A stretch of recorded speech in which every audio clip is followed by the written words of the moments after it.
Sarah's silence was a wall. Each second it held, the tension grew. The jury watched her, searching her face for answers. Some people shifted uncomfortably, others looked away, unable to handle the weight of her voicelessness. The prosecutor finally stood, her voice soft. "Sarah, do you understand why you're here?" Sarah nodded, her eyes flickering up, but her lips sealed tight.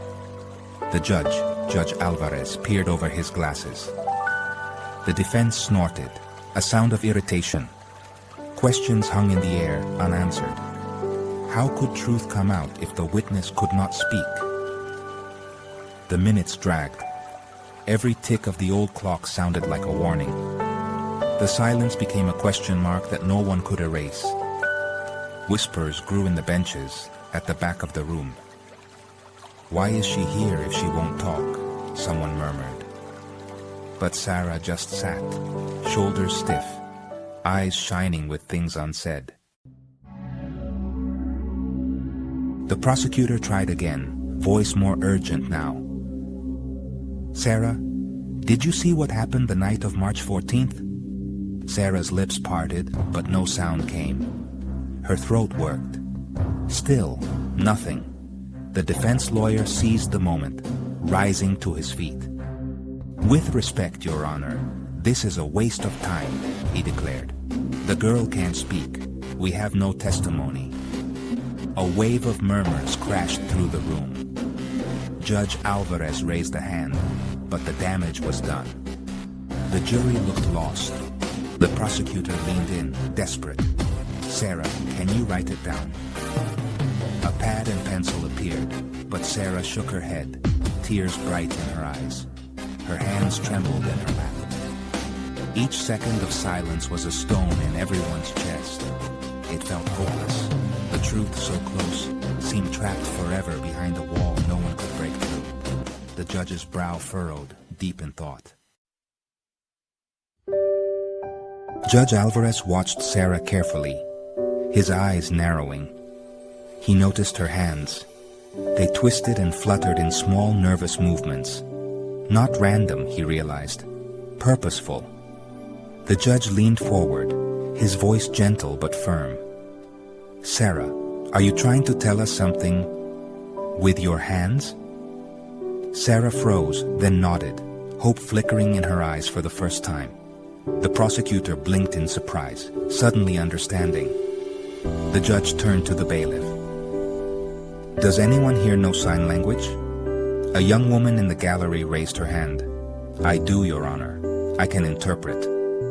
The defense immediately objected, but Judge Alvarez silenced him with a look. "Bring her forward," he said. The room shifted, energy sparking.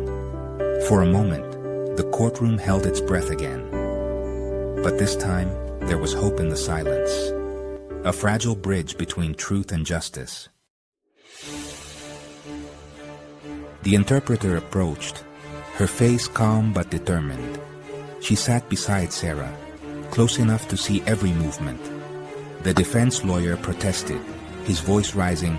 "Objection, Your Honor. This is highly irregular. There's no telling if..." Judge Alvarez cut him off, saying, "The law protects every voice, even the silent ones." Overruled. The interpreter gently touched Sarah's arm and said softly, "You can begin."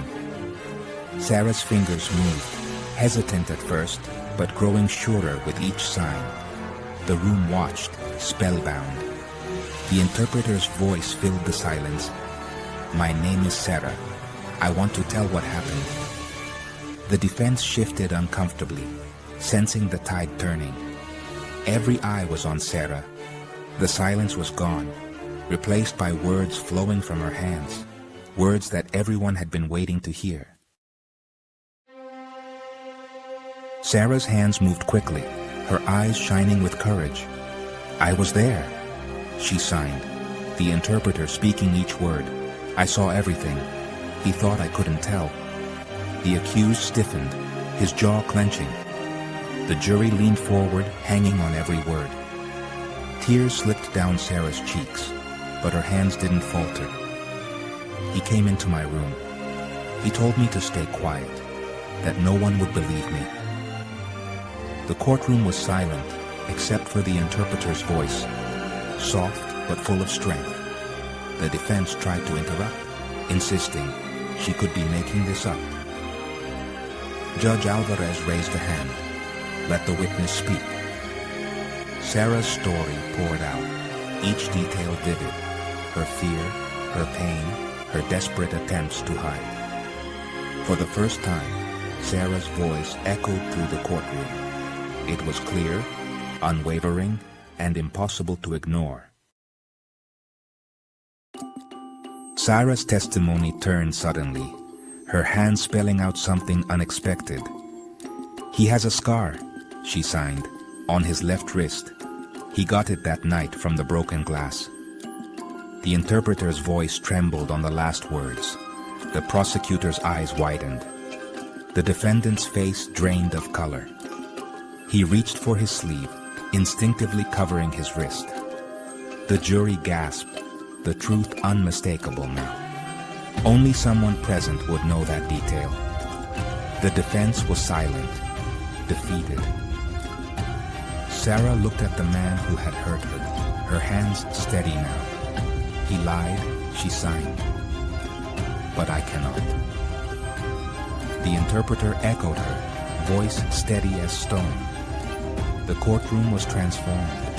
The truth, hidden in silence, now rang louder than any shout. Judge Alvarez's voice was solemn as he addressed the court. "The evidence is clear. We have heard at last the truth." He turned to Sarah, nodding with deep respect. "Thank you, Sarah, for your courage." The verdict was swift, guilty on all counts. Sarah closed her eyes, relief washing over her face. The courtroom erupted into quiet applause. Even the prosecutor wiped away a tear. The interpreter squeezed Sarah's hand, pride shining in her eyes. Judge Alvarez looked at the jury, then at everyone present.